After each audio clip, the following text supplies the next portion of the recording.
Good evening and welcome. I am going to give you the information on the principles of happiness tonight.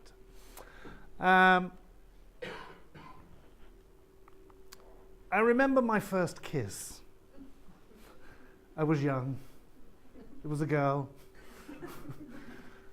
It was fabulous. I remember going up and knocking on her door, asking her to come out and play, as you do at that age. It was young, believe me. She lived just down the street in the next cul-de-sac. Lovely girl. Not sure if I can still remember her name, but it was a lot of fun. Our lips were glued together, apparently. Happy times. Got a bit older. Still had some friends, and I used to go cycling every summer with my friends. I had two friends in particular. There was three of us. We were stuck together, thick as thieves we were. And in our local area, we've got some hills which are called the Downs, which is strange that they go up. But we used to go cycling there an awful lot, and I remember the actual day, we'd go out in the morning and we wouldn't come back. We wouldn't take a lunch or anything. We'd go out the whole day, spend the whole day going up the Downs, cycling around, just playing games, having adventures. And I remember we'd be telling jokes, joke after joke after joke, and there'd be bubbles coming out of our noses from laughing so much. Our stomachs would be aching from laughing. Our legs would be tired from cycling all the way and then having to come all the way back home again. Great days, great memories. Other memories. As I got even older, I started traveling a bit. And for a while I lived in Spain and I worked on private yachts, and we were moving yachts around for people. When they went on holiday, they wanted to fly in and have their yacht ready, so we'd get their yacht ready and we'd fly it to wherever they stayed. And I remember in the sun, scrubbing decks, varnishing boats in 40 degrees sunshine. Fabulous. I remember taking the boats out, going out to sea. I mean, you'd see huge waves, you'd see the stars at night. I mean, you can't just stop in the middle of the night. You have to keep sailing. There's always somebody that's at the helm. And I remember at night time, it would be like 2 hours on, 4 hours off, so you'd get some sleep in, or you'd cook, or you'd eat, or do something. But those 2 hours, you were all alone on the boat, just except for the sound of the sails flapping in the wind. And I remember there was a storm brewing, and I wasn't sure what to do. I'd only been doing it a few months. And I remember the captain coming up then. As he came up, we were going through the Straits of Gibraltar, and there was these family of dolphins or porpoises, I couldn't quite work it out, it was quite dark, going through the phosphorus underneath us. So there were these tunnels of shining light going through. Absolutely amazing times, flying fish. I even saw sharks. I mean, amazing. So that was a good time of my life. So they're just three examples of extreme happiness. Three really happy times in my life. I'm sure I could think up a lot more. Now, as you get older, of course, happy times like that, few and far between. We have to think of little slices of happiness now. We have to grab happiness where we can. And so, as Sasha so bravely tried to do, he tried to describe what happiness is. And I'm going to try and do the same as well. But happiness to all of us is slightly different. What makes you happy may not make me happy. I mentioned earlier a bit of chocolate, but it may not make you happy. Lots of money might make you happy.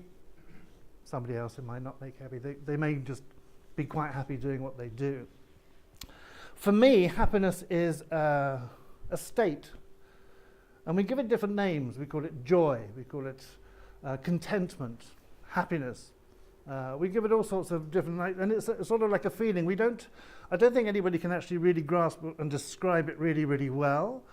You can certainly, in a scientific way, call it subjective well-being, or the Greek word eudaimonia, but I'd never heard of that before I started researching it, so it's obviously not a word that is in popular use. So that's what the definition of happiness. It's a state, it's a feeling, it's something that you don't always know that you've got until it's gone sometimes. And that can be a sad thing as well. And as Sasha said, and you'll maybe hear a few things repeated tonight because we've all studied happiness in different ways, in the same ways.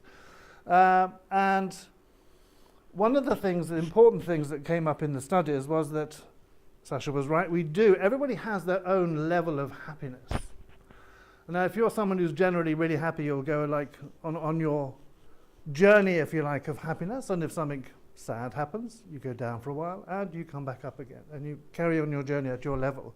You may be pretty sort of miserable all the time. We all know older people that are miserable, so their happiness level must be low. And of course you go up, you go down, you go up and you down. Everybody has their happiness level. Now, the reason I've got this story time up there, there's a story which demonstrates this quite well actually.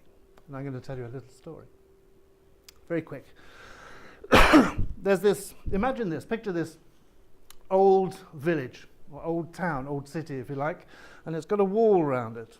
And there's this little old man sitting by the entrance to the city. And he's watching everybody go in and out. And he's sitting there one day, playing his game, hoping for someone to join him. And this stranger comes up to him and says, "Excuse me, sir, can I ask you a question?" The old man says yes. And the guy says, "What are the people like in this city? I've never been here before." And the old man says, he answers with a question actually, he says, "Well, what were the people in the town that you just come from? What were they like?" And the stranger said, "Well, they weren't very friendly, to be honest. They weren't very nice.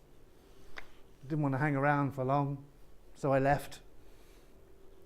And the guy said, "Well, you're pretty likely to find the same sort of people here."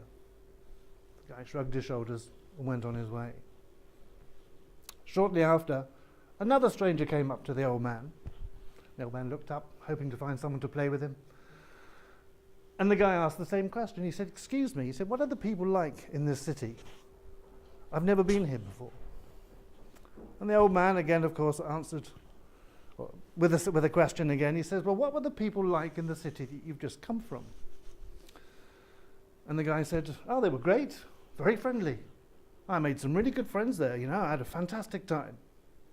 And the old man said, "Well, you're pretty likely to find the same sort of people here." And this other guy who'd heard the conversation came over once the stranger had left and said, "You've just..." Two different strangers. He said, "You've had the same conversation, but you've different answers." He said, "Yes, that's because everybody carries their own world with them. So if you're going to be at a certain level, if you're going to be miserable, you're going to meet miserable people. If you're going to be happy, you're going to meet happy people. You have to be open to happiness if you want some." So that was the story which showed that. And Rumi, everybody knows Rumi. There's a quote from Rumi there. There's the second part that I like. And he says that all despair is followed by hope, and all darkness is followed by sunshine. Again, that goes up with the wave that we all have. We have our level, we go down, we come back up again. And harping on, or confirming what Sasha said, happiness is great when you've got it, but you can't be happy all of the time. We need a whole range of emotions. We need to have anger to sort out issues. We need to have sadness to realize how much things mean to us, people mean to us. We need to have all sorts of emotions to help us be a balanced person. But studies show that not all hope is lost. Studies show that 50% of our level is genetic. 10% is due to your environment, your circumstances, what's going on around you. And the nice part, the one in red here, maybe they should have chosen a different colour, green or something happier, yellow maybe, is your actions and your thoughts. So you can actually change things. You can actually make yourself choose to be happier, if you like. And I'm going to give you some of the principles of happiness now, if I've got some time left, to tell you how you can actually discover your happiness. The first and the most important out of all the studies that I've read, this came out the top most of the time. It was about human connection, connecting to people. Loneliness can be a killer. If you can connect to people, you can make yourself a lot happier. I've been doing several experiments over the years, if you like, with this, getting in contact with old friends, relatives. As you get older, your relatives get fewer and fewer, lesser and lesser. So I've been trying to reconnect with old friends or stay in touch with old friends. And we had some visits of old friends in the middle of last year. Fabulous time. It was just like we'd never lost contact at all. You know, you go and see people. And I went over to England to see them. And I can recommend reconnecting with people anytime. It's very important. You can connect. There's one thing that we do as a part of a group of friends here. We actually have a coffee morning on Thursdays between 10 and 1. And I can tell you that I've never had such a connection with people as I have during those coffee mornings. The moments that we've had connecting with those people is very special. So you can actually connect with people greatly. In fact, tonight would not have happened if I hadn't met Jeffrey at a language course. Isn't that true? Very true. Tonight would not even have happened if we hadn't met, going to clubs, groups, things like that. So connecting with people is incredibly important. Number 2, compassion and kindness. Ruth will give you a bit more information on compassion, but I just wanted to bring it up because I think it's quite important, this compassion part. It's compassion for others and empathy for others, but it's also compassion for yourself. There's one thing that shocked me in the work of the course that I studied this year on happiness, and that one thing is empathy for others. I can bet that every single one of you who opens the door for somebody or lets someone into traffic expects them to say thank you. Is that true? Yeah? You expect a flash of the lights when you let them in traffic, or a little hand that you can see through the window? I did. But since I followed this workshop, one of the hints and tips they gave was, if you want to do an act of kindness, you should do it for the pure act of being kind, not for the reward. If you expect a reward, you're not being kind. You're doing it because you're getting paid for it. So the next time you let someone into traffic, look away. Don't expect the hand to go up. If you don't care, next time you open the door for somebody, don't worry about it. The next one that was important, these aren't actually in order of importance really, you can take them in any order, this is just the order I chose, is forgiveness. Now this can be a hard one. It can be very hard to forgive people. Hugs is quite easy. I did that one to myself. I like hugs. But forgiveness can be very hard for people. Now the reason I say that forgiveness is important is because it's not for the other person that you're forgiving them, it's more for you. It's for you to get rid of the anger, the angst, the emotions inside of you. Reconciliation can make your life much happier. To give you an example, my mum and her sister had this argument over a pair of earrings, their whole life. Even before I was born, apparently my aunt borrowed a pair of earrings from my mum, and she never got them back. And my aunt always thought, yeah, but they broke, I lost them, But they were important to my mum. I think her mum gave them to them. So it was very important until their dying day. They still never made up over that. And my mum refused to ring her sister. It was always my aunt that had to ring my mum if they wanted to talk. So, over a pair of earrings, really. So forgiveness and reconciliation is just important. You've got to make that step, take that step.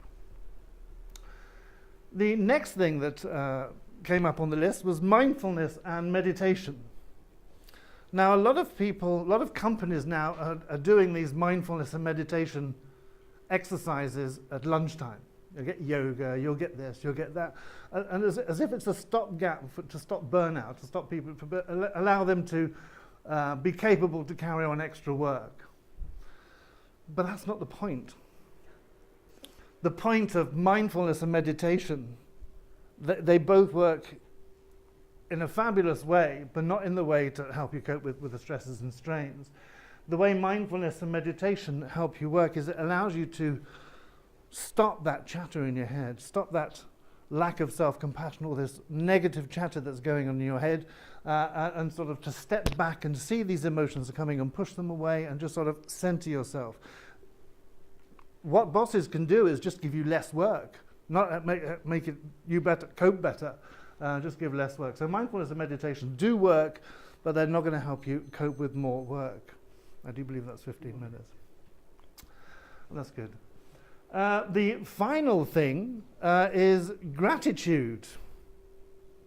Now, gratitude, this is something that I wouldn't say I found it hard, but certainly I think I'm quite a grateful person in the first place, so I think maybe the difference is not as great. Now, in previous workshops I've given on happiness, I've explained two methods that most people think about with gratitude, and that is to have a gratitude jar, whereas you write down on slips of paper all the things that you're grateful for, and you stick them in the jar, and at the end of the year you can take them out and read them and say, oh yeah, okay, that wasn't too bad. Oh yeah, I remember that. Oh, that's nice. That's good. Oh yeah.